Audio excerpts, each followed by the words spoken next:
Hello and good evening. मैं विनय अपने ही YouTube channel FW विनय sir पर आपका स्वागत करता हूं। आज के इस वीडियो में हम एक छोटे से टॉपिक महासागर को पढ़ेंगे और उसी से संबंधित कुछ शब्दों को भी क्लियर करेंगे कि सागर क्या होता है, बे क्या होती है या गल्फ क्या होती है। क्योंकि हमें सुनने में आता है कि हिंद महासागर है, जबकि बे ऑफ बंगाल यानी बंगाल की खाड़ी है, जबकि मैक्सिको जो वर्ड है उसके साथ गल्फ लगता है। मतलब मैक्सिको की गल्फ है और बंगाल की बे है, यानी बे ऑफ बंगाल और गल्फ ऑफ मैक्सिको, जबकि अरब सागर। और महासागर में बात करें तो लाइक प्रशांत है या हिंद महासागर है। इन सभी में डिफरेंस क्या होता है वो हम देखते हैं। अब आप जानते हैं कि जो हमारी पृथ्वी है, उस पृथ्वी पर अगर मैं बात कर रहा हूं लैंड पार्ट की, तो आप मानिए कि ये हमारे पास लैंड पार्ट है और ये लैंड पार्ट आप जानते होंगे कि कितने परसेंट लैंड पार्ट है, 29%। हमारी पृथ्वी पर आप जानते हैं कि 29% लैंड पार्ट है। अब अगर लैंड पार्ट आपका 29% है तो आप एक चीज खुद सोचिए, हमारे पास वाटर बॉडी कितनी बची। ध्यान रखेंगे, अगर मैं अपने पास वाटर बॉडी की बात करूं तो वाटर बॉडी कितने परसेंट बचती है, 71%। मतलब अपनी जो पृथ्वी है उस पर पानी जो है वो कितना है, वो पानी 71% है। अब लैंड पार्ट जो 29% है उसके ऊपर ध्यान रखना यूस्टेड। और आप जो अभी प्रेजेंट जहां पर हो, मतलब सतल पार्ट पे हो, आप कहां पे स्टे कर रहे हो, लैंड पार्ट पे। वाटर बॉडी के अंदर हम स्टे नहीं कर सकते हैं। अब यहां से अगर मैं इस लैंड पार्ट से और इस वाटर बॉडी से कुछ कनेक्शन आपस में करूं तो हमारे पास कुछ वर्ड आते हैं। कौन कौन से वर्ड है वो, जैसे मैं इस लैंड पार्ट से बहुत अवे जाता हूं तो ध्यान रखेंगे एक यूनिट हमारे पास आती है जिसको बोला जाता है महासागर। याद रखेंगे महासागर होता क्या है। महासागर ध्यान रखेंगे हमारे लैंड यानी कि जो भूमि का पार्ट है उससे दूर एक वाटर बॉडी है जिसके पास एरिया मैक्सिमम होगा और साथ में गहराई भी मैक्सिमम होगी। ध्यान रखेंगे अगर मैं महासागर की बात करूं तो इस महासागर के पास एरिया क्या होगा, मैक्सिमम होगा। यानी ये वाटर बॉडी वो वाटर बॉडी है जिसके पास एरिया मैक्सिमम है। साथ में अगर मैं इसी की बात करूं तो इसके अंदर गहराई ध्यान रखना ये भी क्या होगी, मैक्सिमम है। और मैक्सिमम डेप्थ इसके पास है। कितनी डेप्थ अगर मैं बात करूं तो आप ध्यान रखेंगे एवरेज अप्रोक्स मैं बता दूं, एवरेज से 3700 मीटर ध्यान रखना डेप्थ होनी चाहिए। या महासागर की अगर बात की जाए तो महासागर के पास एवरेज डेप्थ कितनी होती है या कितनी डेप्थ आपका महासागर के पास है, तो ध्यान रखेंगे 3700 मीटर गहराई उसके पास होनी चाहिए। एरिया जो है वो मैक्सिमम होना चाहिए। और इसके साथ में अगर मैं बात करूं तो एरिया हमारे पास हो गया, गहराई हमारे पास हो गई। महासागर की एक विशेषता और भी है, यहां पर अगर मैं मानव की प्रेजेंस की बात करूं या मानव आदमी या मैं खुद यहां पर जा सकता हूं या नहीं जा सकता, तो ध्यान रखना ये वाला जो वाटर पार्ट है महासागर का वो मानव की पहुंच से बाहर होता है। आदमी महासागर में ट्रैवल तो कर सकता है ऊपर से, लेकिन अगर वो महासागर की डेप्थ में जाना स्टार्ट करता है, याद रखेंगे महासागर की डेप्थ में मानव नहीं जा सकता, क्योंकि अगर वो नीचे डेप्थ में जाएगा तो ज्यादा गहराई होने के कारण वहां पर प्रेशर बढ़ जाएगा, यानी कि दबाव क्या हो जाएगा, इंक्रीज। तो महासागर में आप ध्यान रखेंगे और मानव की अवस्थिति या वहां पर जा सकता है मानव या नहीं जा सकता, तो ध्यान रखेंगे ऊपर ट्रैवल कर सकता है जहाज या नाव की मदद से, लेकिन डेप्थ में नहीं जा सकता है। क्यों नहीं जा सकता है, या क्या मैनुअल गहराई मानव माप सकता है महासागर की, नहीं माप सकता, क्योंकि अगर हम डेप्थ में जाएंगे तो पानी में गहराई में जाने पर दबाव क्या हो जाएगा, याद रखेंगे बढ़ जाएगा।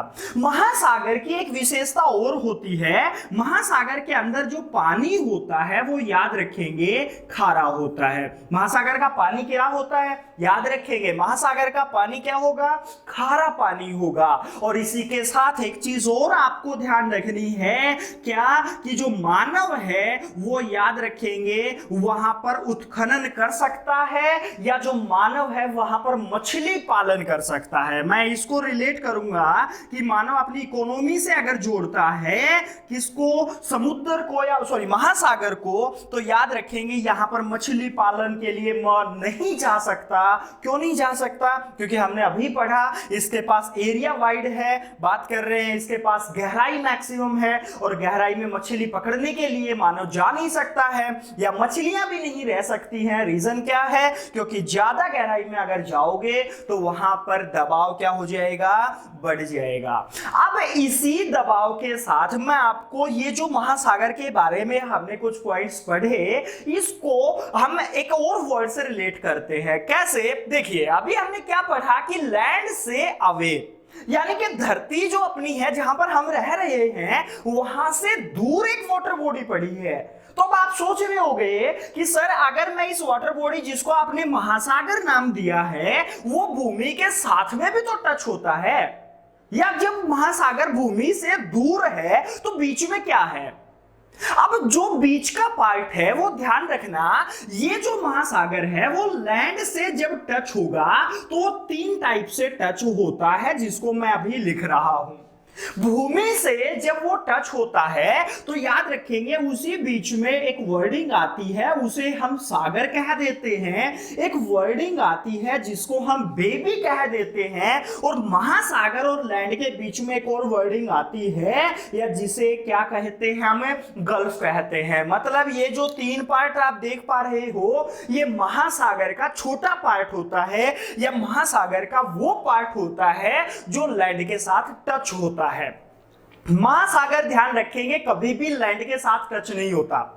क्यों नहीं होता है, क्योंकि हमने अभी पढ़ा उसके पास गहराई होती है, लेकिन अब जमीन के साथ या भूमि के साथ हम जस्ट एकदम से गहरा तो होता नहीं है। कुछ दूर तक क्या होता है गहराई, और थोड़ा सा ऊपर आपका पानी होता है, फिर वो गहराई धीरे धीरे धीरे धीरे बढ़ती जाती है और महासागर की तरफ हम मूव कर जाते हैं। लेकिन जो बीच में हमारे पास 3 वर्डिंग आती हैं वो कौन कौन सी हैं, फर्स्ट सागर है, बे वर्ड है, और एक होता है गल्फ। अब ये तीनों वर्ड के हम कहां पर या किस भूमि के साथ जो लगा हुआ है वो कहां पर कौन सा वर्ड यूज करेंगे वो मैं आपको बता दूं। तो ध्यान रखना ये सारी तीनों चीजों या इन सभी के लिए भूमि का स्ट्रक्चर कैसा है वहां पर ये चीजें उस पर डिपेंड करेंगी। भूमि का स्ट्रक्चर कैसा है आप सोचें, अगर भूमि जो है वो नॉर्मल टच हो रही है, जैसे मैं भारत की बात कर रहा हूं तो भारत का मैप गलती से देखने पर कुछ ऐसा लगता है। ये भारत का मैप अगर मैं यहां पे बात कर रहा हूं तो ध्यान रखना दिस जो ये आपका लैंड बॉडी थी इसके साथ जो वाटर बॉडी टच है वो आपका एक नॉर्मल वे में टच है, और अगर वो नॉर्मल वे में टच है तो याद रखेंगे मैं यहां पर एन से डिनोट कर दूं कि अगर बॉडी नॉर्मल वे में टच है याद रखेंगे उसे हम क्या कह देंगे कि सागर। जैसे अपनी यहां पर अगर मैं वाटर बॉडी की बात करूं तो वाटर बॉडी नॉर्मल वे में टच थी, और अगर नॉर्मल वे में टच है तो उस पार्ट को हम क्या कह देते हैं, सागर कह देते हैं। और आप जानते हैं यहां पर कौन सा सागर होता है, अरेबियन सी। अपना अरब सागर जो है वो नॉर्मल वे में टच था इसलिए हमने उसको क्या नाम दे दिया, धन सागर आप कह सकते हो। लेकिन अब क्या होता है अगर मैं इसी के साथ में यहां पर बांग्लादेश से होता हुआ म्यांमार से होते हुए वर्ल्ड मैप में अगर चले जाते हैं, मतलब ये भारत था, यहां पर बांग्लादेश आ जाता है, इसके बाद म्यांमार देश आ जाता है, नीचे अगर हम चले जाते हैं तो याद रखना यहां पर तो नॉर्मल वे में हमने टच किया वाटर बॉडी को किससे, लैंड से। लेकिन क्या होता है अगर मैं इस वाले पार्ट की बात करूं तो यहां पर आप सेफ देख पा रहे होंगे भूमि का जो स्ट्रक्चर है वो इस सेफ में है। सीधा अगर टच है, नॉर्मल बॉडी टच है सीधी आपकी, तो ध्यान रखेंगे देन उसे सागर कह देते हैं। लेकिन याद रखना अगर सेफ कुछ ऐसी है तो याद रखेंगे हमें इस बॉडी को क्या बोलेंगे, देन इसको बोला जाता है बे। याद रखेंगे भूमि का, ध्यान रखेंगे स्ट्रक्चर पर डिपेंड करेंगे ये सारी चीजें कि भूमि का स्ट्रक्चर कैसा है वहां पे। अगर भूमि का स्ट्रक्चर नॉर्मल है तो हम सागर कह देते हैं, अगर भूमि का स्ट्रक्चर थोड़ा सा राउंड में है, आप कह सकते हो कि हाफ सर्कल के रूप में अगर है, तो याद रखेंगे उसे हम क्या कह देते हैं, बे कह देते हैं। मतलब ये तो हो गया सागर, और सागर कौन सा हमने पढ़ा, देश अरब सागर। अगर मैं बे की बात करूं तो ये है बे, और बंगाल इसके नजदीक था इसलिए नाम क्या रखा गया, बे ऑफ बंगाल। यानी कि ये वाला पार्ट कौन सा है, बे ऑफ बंगाल है। अब यहां पे एक चीज और बात करें कि सर गल्फ क्या होता है। याद रखेंगे गल्फ की अगर बात की जाए तो उसमें मैं एक आपको छोटा सा मैप बना के दिखा रहा हूं। ध्यान रखना, अगर मैं ये एक मैप बनाऊं तो ये मैंने एक जगह बना दी है, देश, यहां पर एक देश आता है मैक्सिको, यहां पे एक मैक्सिको देश आता है, और याद रखेंगे यहां पर एक छोटा सा देश है क्यूबा। याद रखेंगे दिस मैक्सिको, और याद रखना ये क्यूबा। एंड ये वाला पार्ट आपका वाटर पार्ट है, और यहां पे अगर सारा वाटर पार्ट है तो क्या होता है, यहां से इस वाटर पार्ट की अगर मैं बात करूं तो याद रखना यहां से एक संकरी पट्टी से, यानी कि बीच में एक थोड़ा सा रास्ता होता है पानी का उस वाटर पार्ट के साथ मर्ज होने का। मतलब पानी का वो हिस्सा जो आपका इस सी शेप में हो, यानी कि आपने कैपिटल लेटर देखा होगा इंग्लिश में, सी फॉर क्या होता है, सी फॉर कनाडा, वही ना। याद रखेंगे अगर मैं इस सी स्ट्रक्चर की बात करूं तो सी से ध्यान रखना एक आपका जो यूज कर रहे हैं हम देन गल्फ वर्ड को, तो यहां से एक इसकी विशेषता क्या हो गई है, ये वाटर का वो पार्ट होता है जो दो साइड से सतल पार्ट से आपस में टच होने को होता है, लेकिन वो नहीं रहा है, बीच से पानी आ रहा है, एक संकरी पट्टी से पानी आ रहा है। अब यहाँ पे क्या होता है, दिस नाम क्या है इस जगह का, मैक्सिको की गल्फ जो है, ये मैक्सिको गल्फ या गल्फ ऑफ मैक्सिको। याद रखना गल्फ ऑफ मैक्सिको इसका नाम है मैक्सिको, और ये ध्यान रखेंगे फेमस क्यों है, क्योंकि विश्व की सबसे बड़ी गल्फ है ये। और ये क्यों फेमस थी, बे ऑफ बंगाल, विश्व की सबसे बड़ी बे है वो, विश्व की सबसे बड़ी गल्फ कौन सी है, मैक्सिको, इसलिए मैंने यहाँ पे नोट किया है। और यहाँ पे बे ऑफ बंगाल विश्व की सबसे बड़ी क्या है, ये बे है, खाड़ी है। याद रखेंगे अब यहाँ पे दिस गल्फ वर्ड यूज हो गया है और ये बे यूज हो गया, लेकिन इसमें एक चीज और देखने की है, क्या है, यहां पर अगर मैं बंगाल की खाड़ी की बात करूं तो यहां पर महासागर के साथ जो पार्ट खाड़ी का टच होता है वो एक बहुत ही वाइड पार्ट है। उसको अगर मैं संकरे पार्ट में लेके आता हूं तो ध्यान रखना वो बे नहीं रहेगी। अगर उसको संकरा पार्ट कर दिया जाता तो क्या हो जाता, आगे से थोड़ा सा संकरा, उसको नैरो शेप में आप कह सकते हो, देन ये क्या हो जाता, फिर गल्फ हो जाता। अब यहां पे गल्फ ऑफ मैक्सिको, साथ में एक छोटा सा देश पढ़ा, कौन सा देश था, देन क्यूबा। याद रखेंगे क्यूबा देश शुगर बाउल के नाम से जाना जाता है क्यूबा को, याद रखेंगे। अब यहां से पानी जब अंदर आता है तो आप एक चीज यहां पे खुद देख पा रहे होंगे, यहां पे भूमि का पार्ट है, क्यूबा भूमि का पार्ट है, पानी एक पतली नैरो शेप में वहां से देन रास्ता जो बनाता हुआ अंदर आता है। याद रखेंगे जो स्थिति यहां पर पैदा होती है उसे हम कह देते हैं जल संधि। याद रखेंगे अगर मैं जल संधि की बात करूं तो जल संधि ध्यान रखेंगे खाड़ी में कौन सी, मैक्सिको जैसे गल्फ है, गल्फ में होती है। याद रखेंगे बे ऑफ बंगाल में नहीं हो सकती। रीजन क्या है, क्योंकि खाड़ी के लिए भूमि का दो संकरे पार्ट जिनके बीच से पानी जाता हो, इसलिए आप इनको वर्ड को यूज करने के लिए क्या यूज करते हैं, या इस वर्ड के लिए क्या यूज करते हैं, इसे हम क्या कह देते हैं, जल संधि। तो ये जो शब्द हमने देखे अभी, एक महासागर देखा, और हाँ महासागर संख्या में कितने हैं प्रेजेंट, याद रखना महासागर 5 होते थे। पूरी पृथ्वी की बात करें तो जो 71% हमने वाटर बॉडी देखी है ना, उस वाटर बॉडी को हम कुछ महासागरों में बांटते थे, और महासागर जो है वो 5 पढ़ते आ रहे हैं। कौन कौन से महासागर पढ़ते आ रहे हैं? दिस फर्स्ट जो महासागर आपने पढ़ा होगा पैसिफिक ओशियन यानी कि प्रशांत महासागर। एक और पढ़ा होगा दिस अटलांटिक महासागर बोला जाता है। एक और पढ़ा होगा, तीसरा मैं यहां पे लिख रहा हूं, देन हिंद महासागर। और फोर्थ अगर मैं बात करूं तो फोर्थ आपने सुना होगा अंटार्कटिक महासागर। दिस ये रहा अंटार्कटिक ओशियन। अब यहां पे जो मैंने यहां पर 4 महासागर लिखे हुए हैं, दिस पैसिफिक ओशियन हो गया, अटलांटिक हो गया, हिंद हो गया, अंटार्कटिक हो गया। ये जो महासागर है ना, ये प्रेजेंट 4 ही हैं जो फेमस हैं। एक महासागर और पढ़ते आ रहे थे जिसके लिए हम 5 वर्ड यूज करते हैं। कई बार हमने सुना नहीं है क्या कि महासागर संख्या में कितने हुए?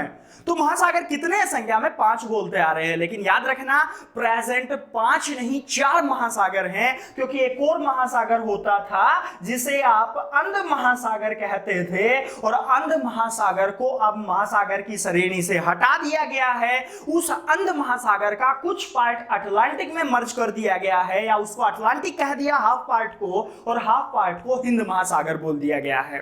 इनमें से सबसे बड़ा महासागर कौन सा है? याद रखना क्वेश्चन है।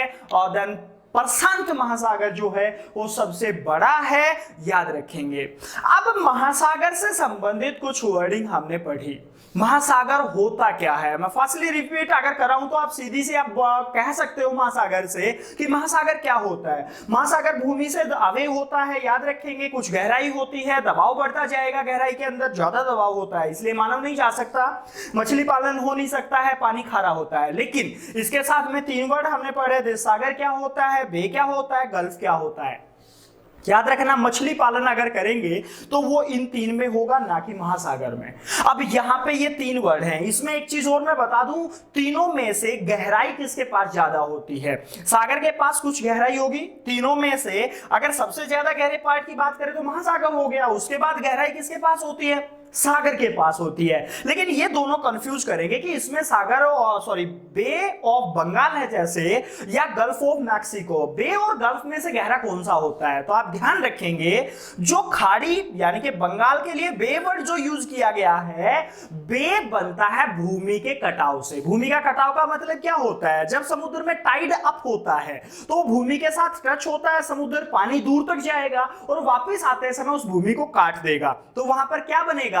वहां पर कुछ दूर तक पानी अपना भूमि का हिस्सा काट काट करके कुछ हल्की फुल्की गहराई लेकर के आता रहता है, इसलिए ध्यान रखेंगे ये तो बनती है बे। लेकिन गल्फ क्या होता है? गल्फ बनता है प्लेट टेक्टोनिक से। प्लेट टेक्टोनिक का मतलब क्या होता है? प्लेट टेक्टोनिक का मतलब होता है भूमि के 2 पार्ट जब आपस में खिसकते हैं टेक्टोनिक से। आप जानते हो कि पृथ्वी हमारी प्लेटों से बनी हुई है, और जब 2 भूमि के पार्ट खिसकते हैं तो बीच में जो वाटर बॉडी बनती है, याद रखेंगे उसे हम क्या कह देते हैं? गल्फ। तो ध्यान रखना बे और गल्फ में से गहरा कौन होगा? गल्फ ये गहरी होती है। ठीक है, तो ये ध्यान रखना है आपको। आज के इस टॉपिक में हमने 3-4 चीजें क्लियर की हैं। आशा करता हूं कि आपको ये समझ आ गया होगा। आज के इस लेक्चर में इतना ही। आपको लेक्चर कैसा लगा मुझे कमेंट में बताइए, और शेयर करना ना भूलें अगर यह आपके लिए मददगार था। आज के लिए बस इतना ही। मिलते हैं नए लेक्चर में एक नए छोटे से टॉपिक के साथ। Thank you.